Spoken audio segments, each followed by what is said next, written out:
Bismillahirrahmanirrahim. Assalamualaikum warahmatullahi wabarakatuh.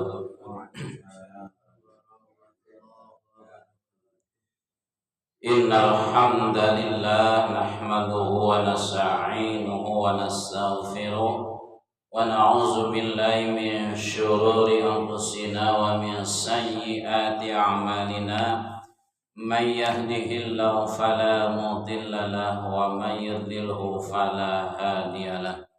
Asyhadu an la ilaha illallah wahdahu la syarika lah wa asyhadu anna Muhammadan abduhu wa rasuluhu alladzi la nabiyya ba'dah.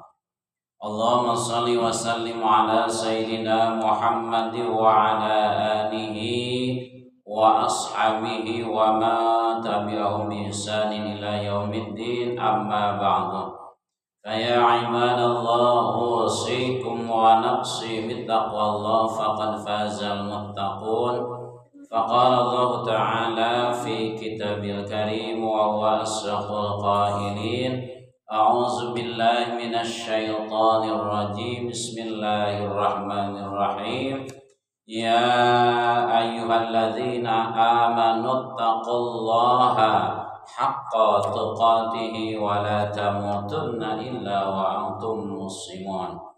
Wa qala fi ayatil ukhra thumma awrasna al-kitaba alladzina astafaina min ibadina faminhum zalimun li nafsi wa minhum muqtasid wa minhum sabiqum bil khairati biiznillah. Sadaqallahul azim. Puji syukur milik Allah, alhamdulillah. Pada kesempatan kali ini Allah masih memberikan nikmat sehat kepada kita semuanya, sehingga kita bisa melakukan kegiatan rutin setiap malam Sabtu pada maghrib, yaitu talabul ilmi fi majlis Ikhwanul Ikhlas. Mudah-mudahan gerak, langkah, ayun tangan dari masing-masing rumahnya menuju tempat ini dicatat oleh Allah sebagai amal soleh, dilipat gandakan pahalanya, dan mudah-mudahan jadi penghapus semua dosa-dosa kita. Mudah-mudahan kita mendapatkan ilmu yang bermanfaat, ilmu yang berkah, ilmu yang bisa membimbing kita di dunia ini sehingga kita bisa selamat di dunia dan selamat di akhirat kelak nanti. Salawat dan salam semoga tercurah limpahkan kepada Nabi kita, Nabi Muhammad sallallahu alaihi wasallam. Tak lupa kepada keluarganya, para sahabatnya, para tabi'innya sampai kepada kita semuanya. Mudah-mudahan semua yang hadir di sini diakui sebagai umat Rasulullah sallallahu alaihi wasallam, karena kita adalah umat yang selalu tunduk, patuh, taat pada ajarannya, sehingga kelak kita mendapat syafaat daripadanya. Amin ya Allah ya rabbal alamin. Hadirin yang dimuliakan Allah subhanahu wa ta'ala, dalam tausiah kali ini saya akan membawakan judul yaitu akselerasi kebaikan. Apa itu akselerasi? Akselerasi itu adalah percepatan dalam kebaikan, percepatan dalam berbuat kebaikan. Kalau diumpamakan dalam dunia pendidikan, ketika si A belajar di tingkat SD, karena si A ini orangnya cerdas, rajin belajarnya, selalu memperhatikan pada bapak dan ibu guru ketika proses pembelajaran di sekolah. Tidak ada ketika ada yang tidak bisa dipahami, dia selalu berkonsultasi dengan gurunya, maka si A ini bisa mempercepat dalam pembelajarannya. Kalau yang lain anak-anak sebayanya itu sampai 6 tahun di tingkat SD, tapi si A ini punya kemampuan lebih daripada teman-temannya, maka si A ini di sekolah di tingkat SD cuma sampai 4 tahun. Itu yang disebut dengan akselerasi kebaikan, percepatan dalam kebaikan. Masuk ke tingkat SMP, begitupun di SMP semakin sungguh-sungguh dalam belajarnya, maka di SMP pun dia tidak sampai 3 tahun, 2 tahun dia bisa selesaikan.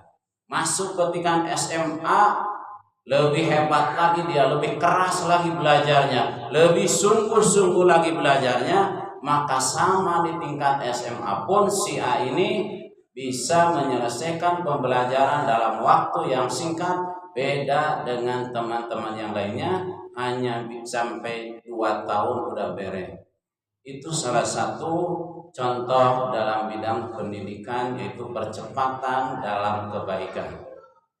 Hadirin yang muliakan Allah Subhanahu wa taala, tadi Pribados mengutip satu ayat tentang surat Fatir ayat 32.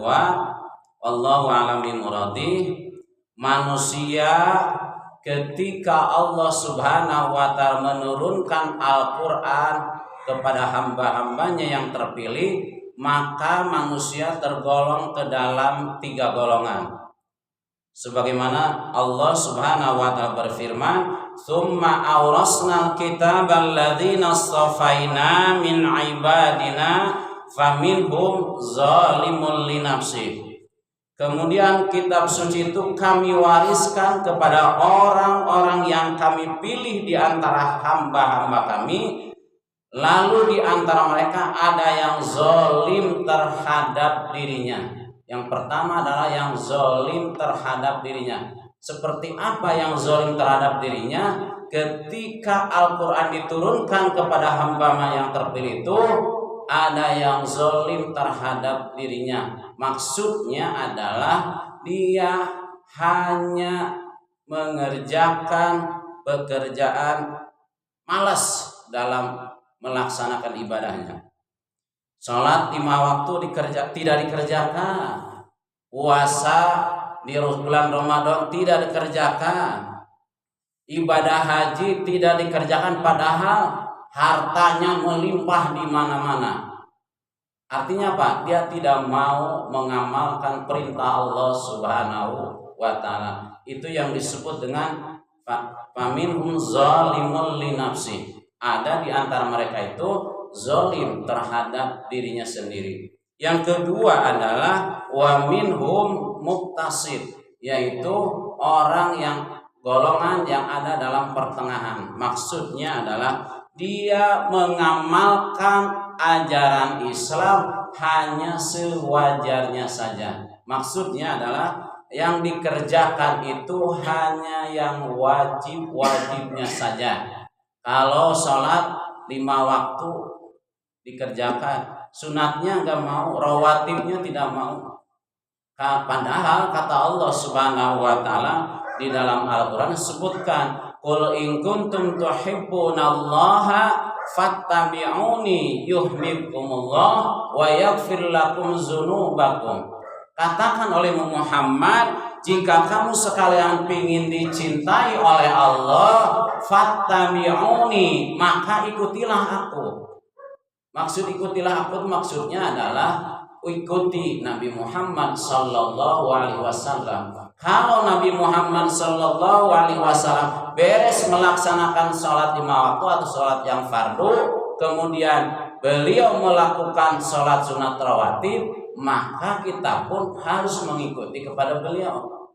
Kalau kita mengikuti seperti itu, apa yang dicontohkan oleh Rasulullah sallallahu alaihi wasallam, maka kata Allah ayat selanjutnya, yuhibbukumullah, maka kami akan mencintai kamu sekalian.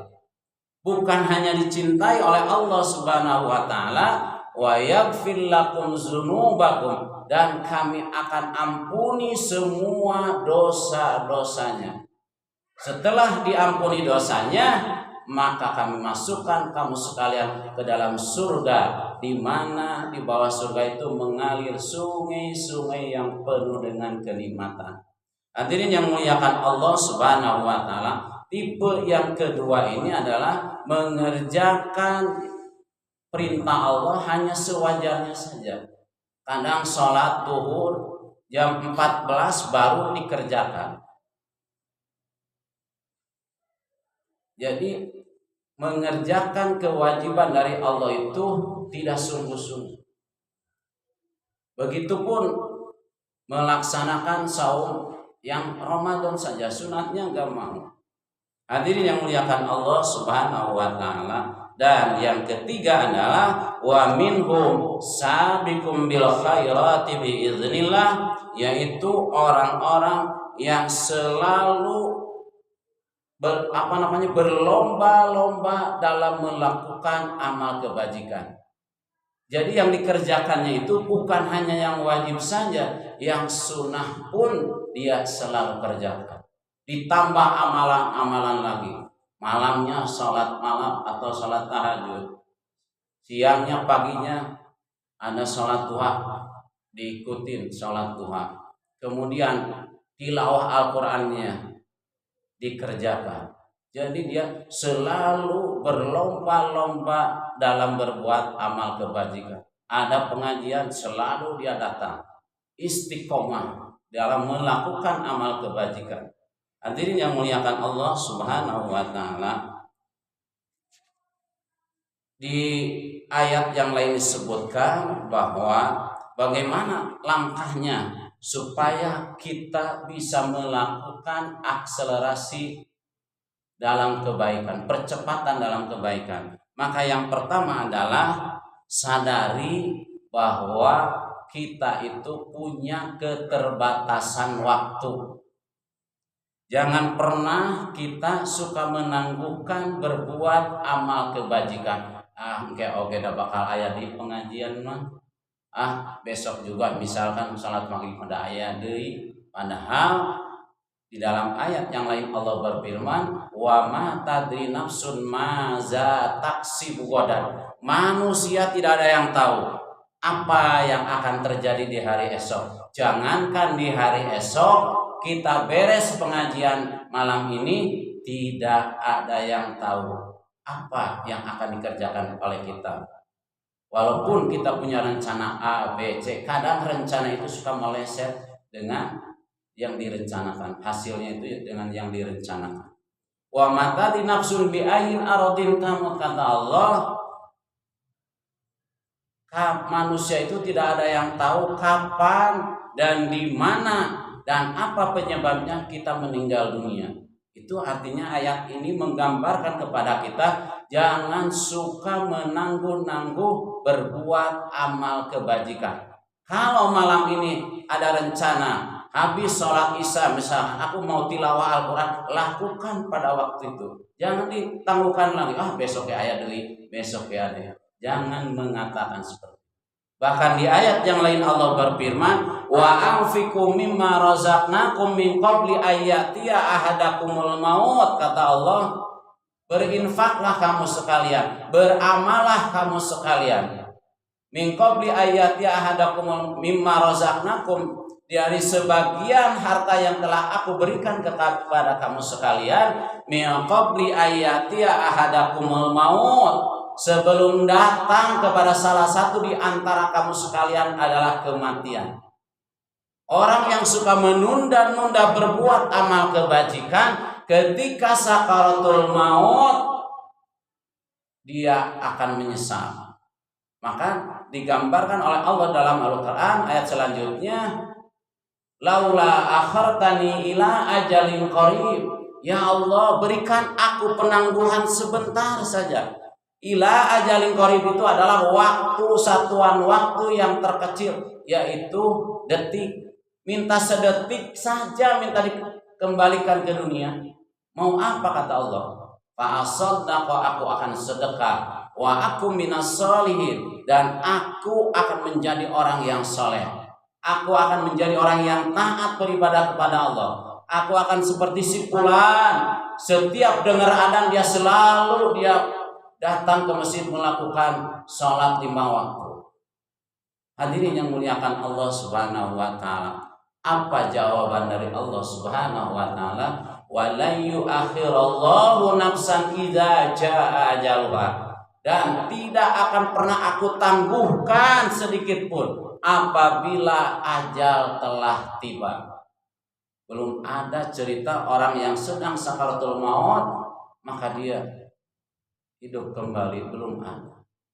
Hadirin yang muliakan Allah Subhanahu wa taala, maka kita jangan suka menunda-nunda berbuat amal kebajikan, menangguhkan berbuat amal kebajikan. Bahkan di ayat yang lain Allah berfirman, kalla idza balagatit taraqi, sekali-kali tidak apabila ruh sudah ada di kerongkongan, wa qila man Allah akan bertanya kepada orang yang sedang sakaratul maut, man siapa yang bisa menyelamatkan kamu? Obat mana yang bisa menyembuhkan kamu? Dokter yang mana yang bisa menyembuhkan kamu? Wa zanna annahul firaq. Maka orang yang sedang sakaratul maut akan mengatakan, oh ini yang disebut dengan aku berpisah dengan dunia, aku berpisah dengan keluarga, aku berpisah dengan tetangga, dengan saudara, bahkan dengan harta yang aku sangat cintai.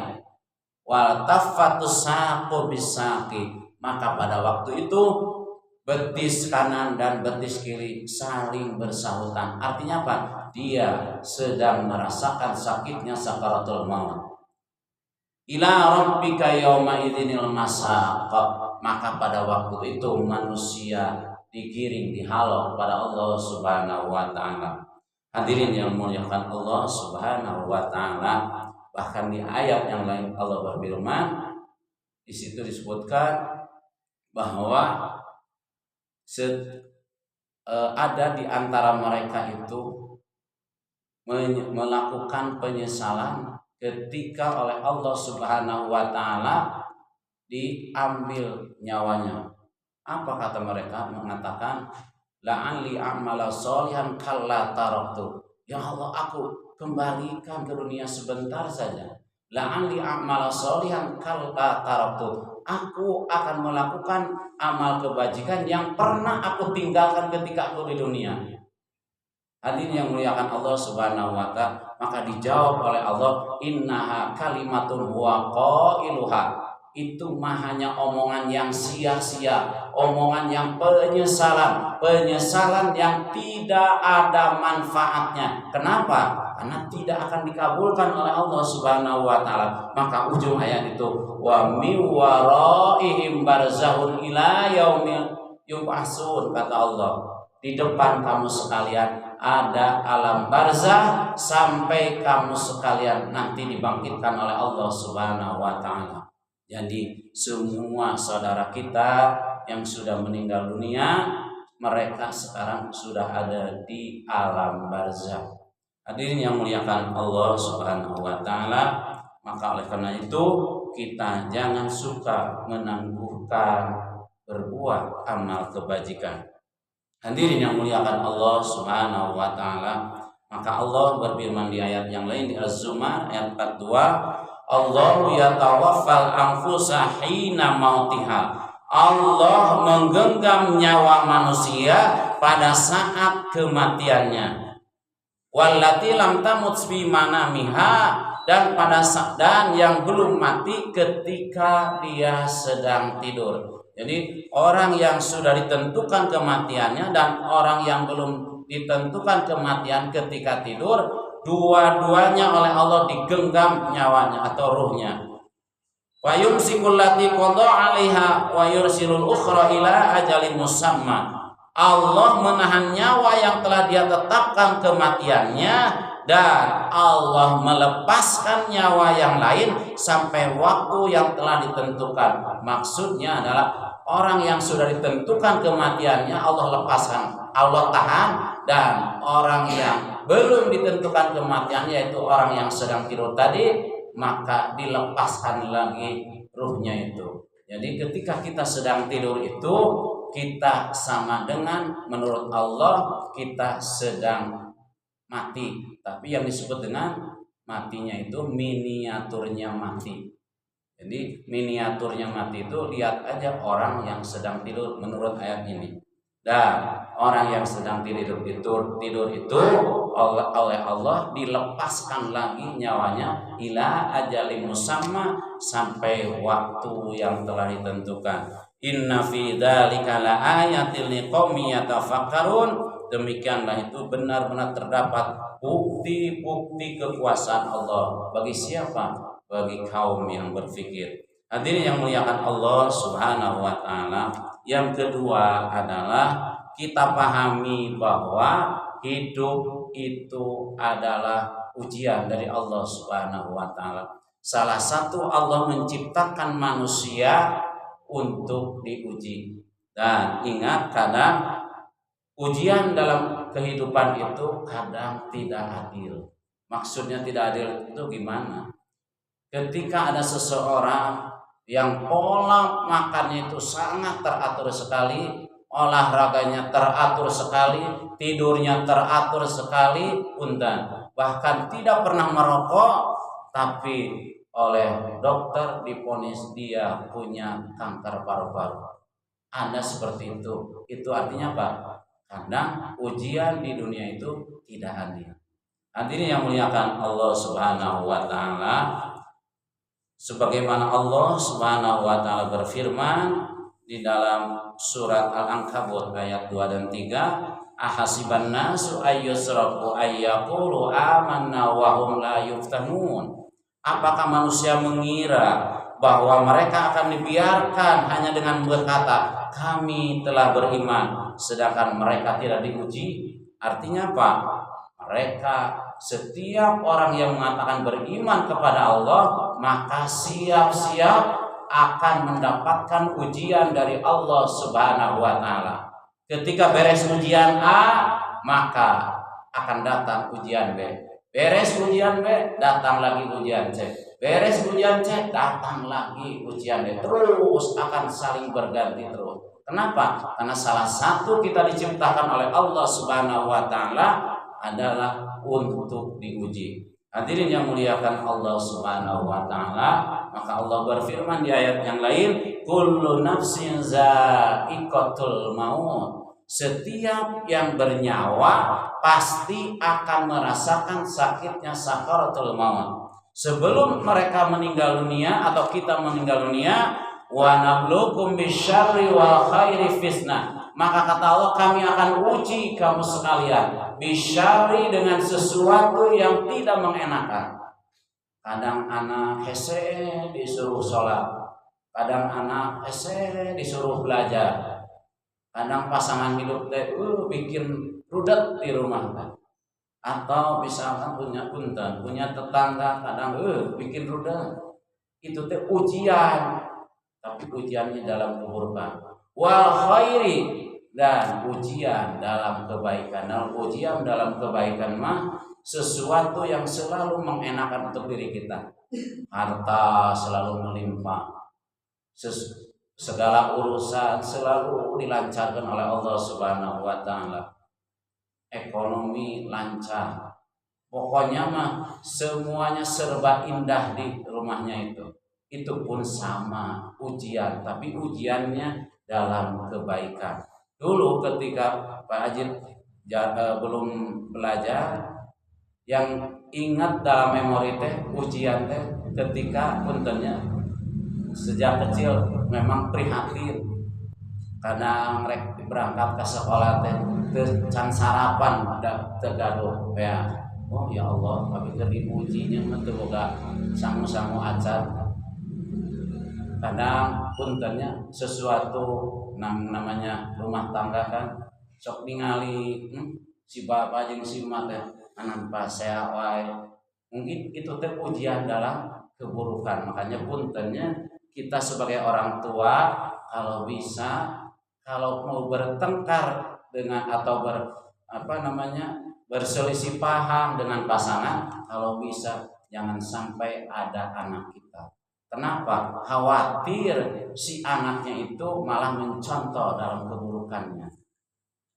Syukur-syukur kalau anaknya baik. Tapi kalau anaknya tidak baik bisa jadi meniru dalam keburukan orang tuanya. Nauzubillahi min zalik.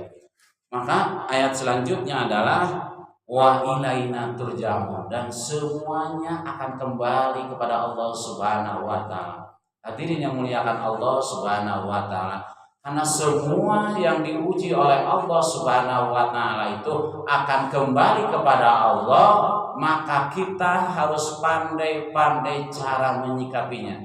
Ketika Allah memberikan ujian yang tidak mengenakan, maka kita harus sabar dalam menghadapinya. Supaya apa? Supaya jadi kebaikan.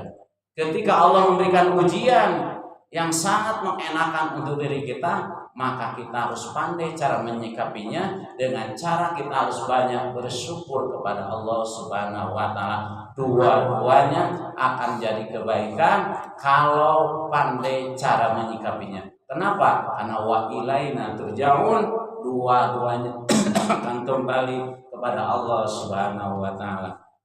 Hadirin yang muliakan Allah Subhanahu wa taala. Yang ketiga adalah berhias dengan munajat. Artinya kita harus sering berduaan dengan Allah Subhanahu wa taala. Ini dijelaskan oleh Allah Subhanahu wa taala di surat As-Sajdah ayat 15.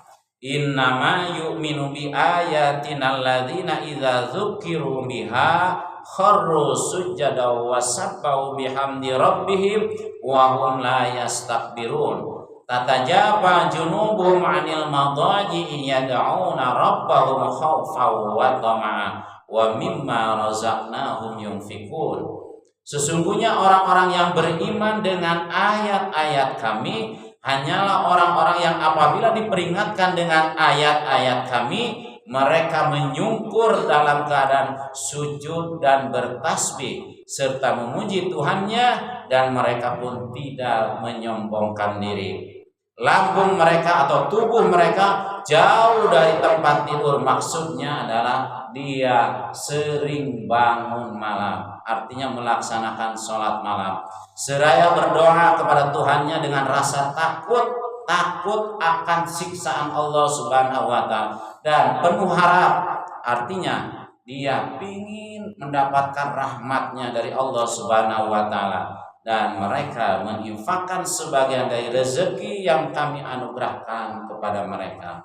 Hadirin yang muliakan Allah Subhanahu wa taala, ketika jam 3 misal ini mah, insya Allah jamaah di sini mah seringnya jam 3 bangun, langsung ambil air wudhu, kemudian lakukan sholat malam, beres sholat malam, tilawah Al-Quran, beres tilawah Al-Quran, menunggu sambil ada subuh.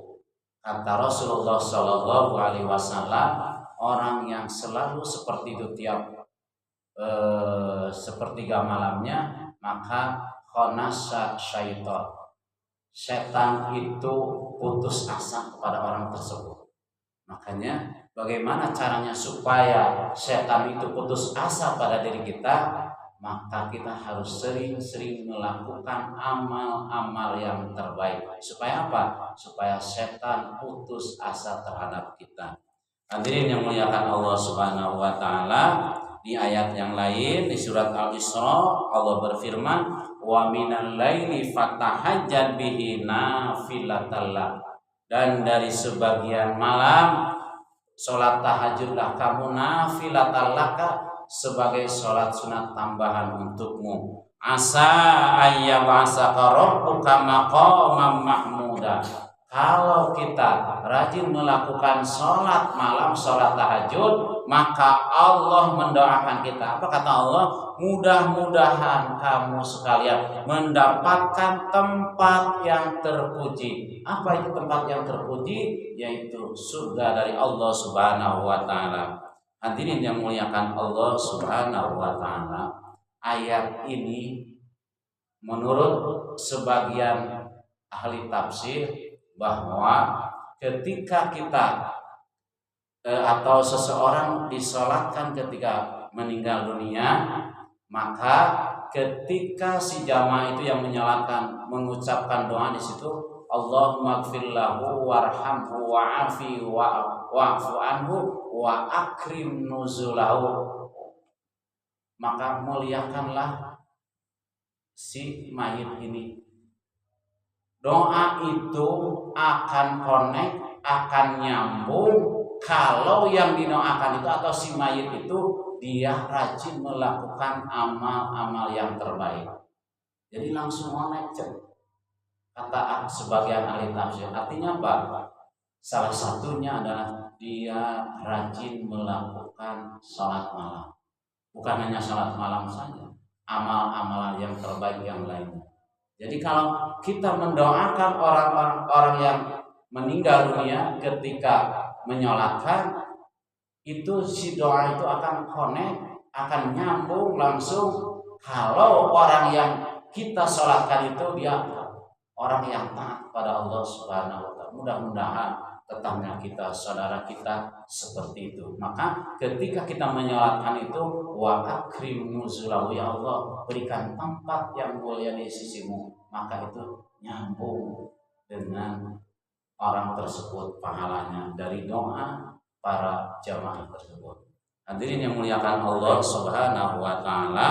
Dan yang keempat adalah berhias diri dengan muhasabah. Bercermin maksudnya merenung, melihat teman-teman seangkatan kita, sudah ada yang pulang, sudah ada yang dipanggil oleh Allah Subhanahu wa Ta'ala. Anak-anak dulu ketika masih kecil sering digendong oleh kita, sekarang anak-anak yang digendong oleh kita itu sekarang udah pada dewasa, bahkan sudah pada berumah tangga. Itulah salah satu kita harus banyak bermuhasabah. Maka kita ketika itu kita merenung harus banyak banyak memperbaiki diri. Ternyata usia tinggal sekolah, berarti kita itu semakin panjang usia maka semakin jatah umur kita semakin berkurang, dan semakin berkurang jatah umur kita maka kematian akan semakin mendekat pada diri kita.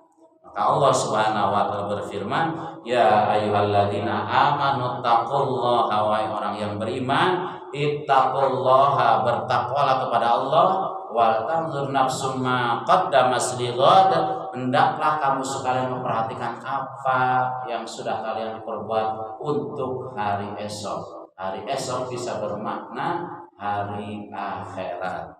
Wattaqullaha, dan bertakwalah kepada Allah, innallaha khabirum bima ta'malun, sesungguhnya Allah Maha tahu atas apa yang telah kalian kerjakan. Ini ayat, satu ayat, tapi perintah takwanya sampai 2 kali. Apa maksudnya? Maksudnya adalah supaya kita menjadi pribadi-pribadi yang lebih baik lagi.